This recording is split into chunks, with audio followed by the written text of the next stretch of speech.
ये कहानी एक छोटे से गांव सुनसानपुर की है। गांव के चारों ओर घने जंगल थे और बीच में एक विशाल भूल भुलैया थी। भूल भुलैया के बारे में कहा जाता था कि जो भी उसमें प्रवेश करता वह कभी वापस नहीं लौटता। गांव वाले मानते थे कि भूल भुलैया में किसी प्राचीन शक्ति का वास है। एक दिन गांव के 4 युवक अर्जुन, विक्रम, सूरज और मोहन ने भूल भुलैया के रहस्य को सुलझाने का निश्चय किया। गांव के बुजुर्गों ने उन्हें समझाया, लेकिन उनका साहस उन्हें रोक नहीं सका। सबने मिलकर अगले दिन सुबह भूल भुलैया में प्रवेश करने का फैसला किया।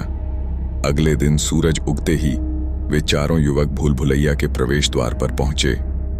वहां अजीब सी शांति थी। अर्जुन ने जैसे ही दरवाजा खोला, ठंडी हवा का झोंका आया और चारों के शरीर में सिहरन दौड़ गई। जैसे ही वे भूल भुलैया में घुसे, उन्हें रास्तों का कोई अंत नजर नहीं आ रहा था। हर मोड़ पर रास्ते बांटते जा रहे थे।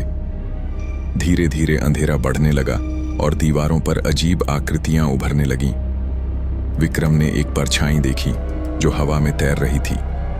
जैसे ही उसने उसे छूने की कोशिश की, दीवारें अचानक हिलने लगीं। अर्जुन ने विक्रम को संभाला और उन्हें एहसास हुआ कि भूल भुलैया में कोई अदृश्य शक्ति है जो भ्रम पैदा कर रही है। एक कोने में उन्हें एक पुरानी पुस्तक पड़ी मिली। किताब के पन्नों पर अजीब भाषा में लिखा था। मोहन ने किताब में से कुछ पंक्तियां पढ़ीं, जिससे एक गूंजती आवाज सुनाई दी, जो सत्य से भागेगा वह खो जाएगा।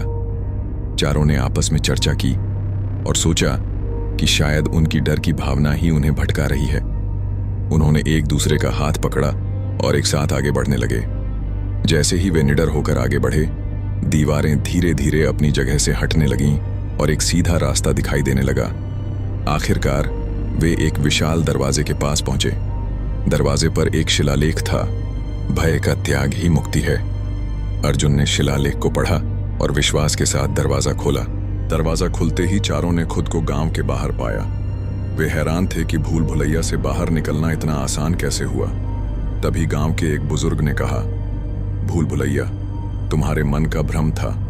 जो डर से जीतेगा वह खो जाएगा। अर्जुन और उसके दोस्तों ने सीखा कि असली भूल भुलैया हमारे मन में होती है। यदि मन को शांत और निडर रखा जाए तो कोई भी भटकाव हमें नहीं डरा सकता।